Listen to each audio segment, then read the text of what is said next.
Hello and welcome back to Space Engineers! In today's video, we're looking at a bunch of different Halloween stuff, because well, today is Halloween. So what I've got are two different mods. One is a bunch of Halloween decorations, which is what you can see all the way around me. So we've got some skulls, we've got some gravestones, a giant plushie, a bunch of pumpkins, a weird alien dude, and then a couple of spiders and spider webs. Then as for the second mod, where I may spontaneously set on fire, it's called UfoL's Ghostrider Trails, which makes all vehicles, well, basically like Ghostrider's motorbike, and you leave a massive fiery trail behind you, which does look rather spectacular, but take a look at that a bit later on.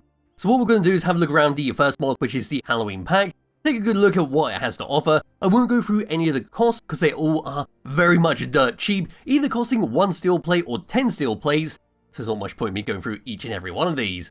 Then afterwards, I'll go and show you what the Ghostrider trail is like on the character as they run around, and when I get onto a motorcycle that I showcased not too long ago. So what we're going to do is grab a free camera, and we're going to start over with these lovely pumpkins. So over here is our standard pumpkin head. We've got a lovely red glow that comes out of his eyes, his nose, and his mouth. If you move slightly up here, we can see how the top has been cut open in order to hollow it out.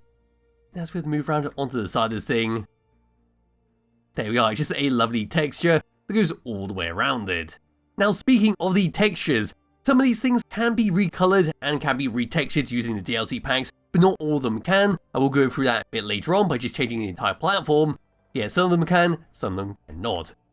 Anyway, moving over, well, we ignore the big one for the moment, we'll come over to the small one, which is basically just a much more creepier, much more teethy looking pumpkin compared to the one that we just saw. So it's basically the same with how it's all been set up, but he is missing a nose, maybe that's why he's so grumpy. He does not have a cut around the top where it's been hollowed out. This one has been mysteriously cut and has a very glorious glow from the inside. Moving all the way around it, that's what we get. And I suppose I'll put the camera all the way through, but as you can see, the red glow is just basically a giant red texture. Then moving over to this one, this is a giant version of that small one we just looked at, where compared to the engineer, it is a bloody big pumpkin. In fact, all of these are pretty big, and that's the standard one right next to me. That's the one right there. Yes, we won't go around this one, it's just a gigantic version, just a place if you do want to have a big one in your world. Moving away from this one, it's time to come over to the plushie, which does look rather vicious with how his mouth has been set up. It's got two red glowing eyes and a very dangerous red looking mouth. We'll see he's got a red little button on his belly, and it's got a rather silverish metallic look that goes all the way around him, apart from his hands, which are jet black. If we were to move around and round towards the back, there's his little jetpack where it's also very shiny. Then moving all the way up, there we are with that one. Then we can move across to the gravestones where we get 4 of them. We've got a very big one with nothing going on with it. It's very fancy. Then over to this one, this is your bog standard gravestone with nothing too much going on with it. I suppose I should really be looking at these from this side, but the sun is directly onto it. But yes, there is that one, and there is that one. Moving across over to this one, this is another very plain looking one, but this time it's got a very fancy outer edge to it. We've got these little pillars there, lots of little engravings all the way around it, and does look very fancy compared to the one that we just looked at. Here it is from the darker side, and it's time to move over to this one where we will look at it from the darker side. This one is very shiny and does have some writing written on it. So up to here it says Man of Stone, he died in 1842 and he was the creator and destroyer of worlds. Around to the opposite side where we see the sun directly onto it. And there we are, this side has no writing, it's just a very shiny surface. So there we are with that. Then moving across over to this section, this is our skulls, where we get a few different ones. We've got one that sits up that will be basically in the corner of a ceiling, we've got one that sits in the corner of a floor, we've got a large one, and then we've got a pile of them.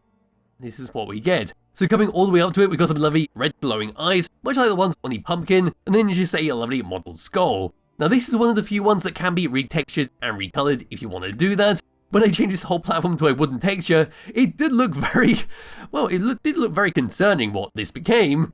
Yeah, we'll look at that in just a moment. Coming all the way down to here, we see a little indent below there, and the back of his teeth.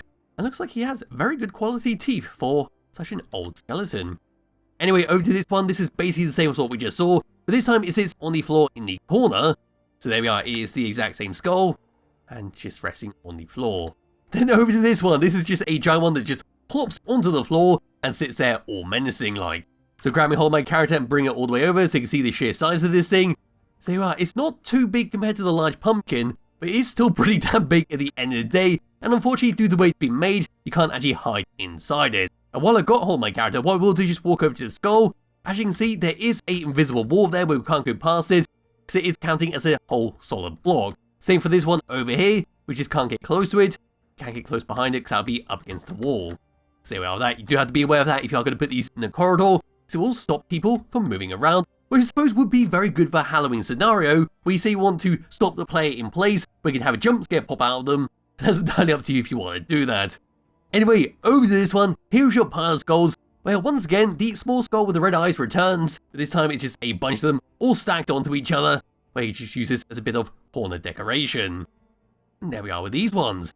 Next, we're coming over to the spooky spiders, where we've got a couple of different ones. We've got some cobwebs of spiders, 2 different types of spiders, and then a singular web that just comes down from the ceiling.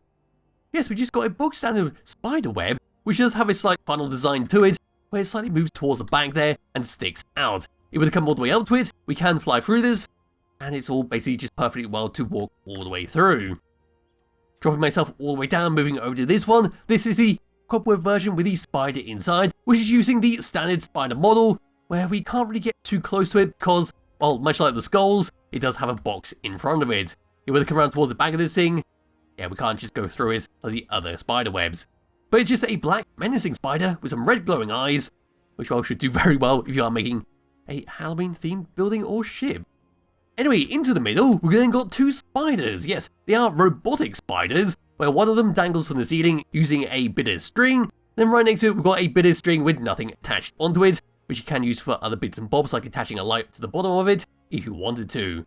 Then we've got this spider down here, which just sits on the floor, and we can get a better look at it with the free camera. So bringing that all the way over, here we go, and that's what it looks like. We've got 4 red glowing eyes. We've got some fantastic detail all along the legs here. We've got all these different parts that look like it would just move around as it was to move the legs up and down. It would be quite glorious to see, but would also be very demanding for this game engine to handle. So that's what it looks like from the front. Move around onto the side, then towards the back, then moving all the way up, and then all the way down.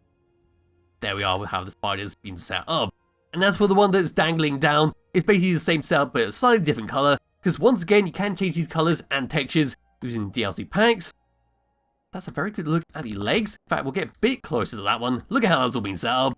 Actually, some glorious little bits of detail that you wouldn't normally see on a spider. And now finally, grabbing hold of my character once again, it's time to come over to the final little chap of this DLC pack. And this is a small little spooky alien guy. Now this guy is kind of odd because his eyes sort of track you as they move. It's just a small optical illusion. I'm not too sure how it'll go through the recording, but as I was to walk around here, it does kind of look like he's got his eyes on me at all times. But yes, this is another one that can be recolored if we need to. I suppose it's a good excuse to actually go through all the colors right now. So what we're going to do is go for a plastic and a red. And I'm just going to change this whole flooring into a plastic and a red. So there we are, we now lost our blue eyes. It does look rather odd how it's all been set up. It does reveal a small little slash in the middle of his chest, and we can see how his clothing has been torn up around his neck section. And then just looking around here, there's the spider web in red. Moving all the way across to this section, there's the spider dangling down, also in red. There's that plain one. Around here is all your skulls. And towards the back there, these aren't going to be changed, but the plushie will be changed. Now you see the much more menacing red colour, and he does look very, very vicious. Anyway, back into here, we'll choose green and come down to, say, the camouflage. And now we're just going to do this once again. So there we are, he's now been camouflaged. Still looks very dangerous. And here's what these skulls look like.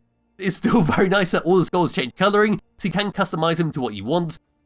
I suppose the final thing to do with this video is move on to the next mod, which is UfoL's Ghostrider Trails. So what's going to happen is, I'm going to set on fire as soon as I touch onto the grass. So in third person view, I look normal. As I was to move around, there's going to be a fiery trail. It was to make my character start to run.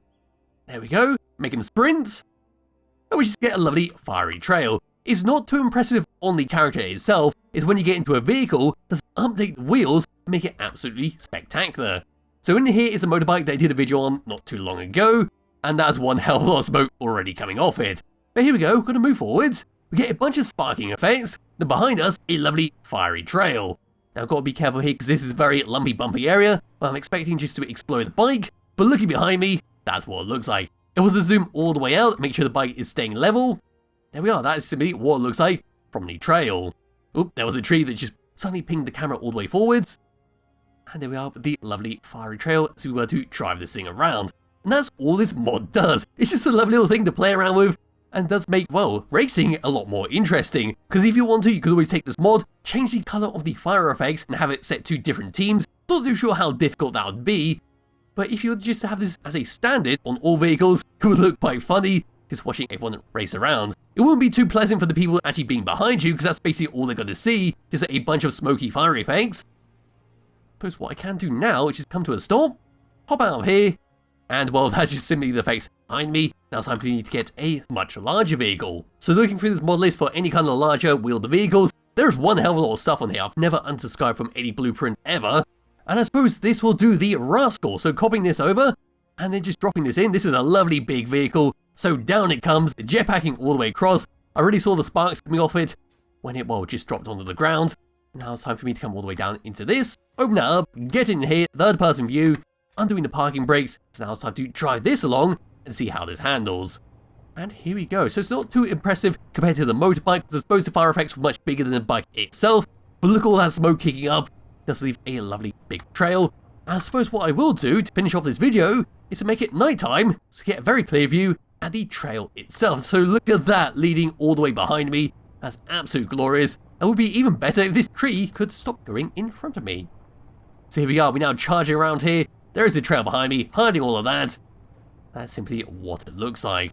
Polluting the environment in a spooky way. Yes, as for that, that's pretty much it for this video. It's a lovely little decoration pack if you do want to use something to make your world a bit more spookier. And as for the trail itself, it's a lovely thing that you can use any time of the year.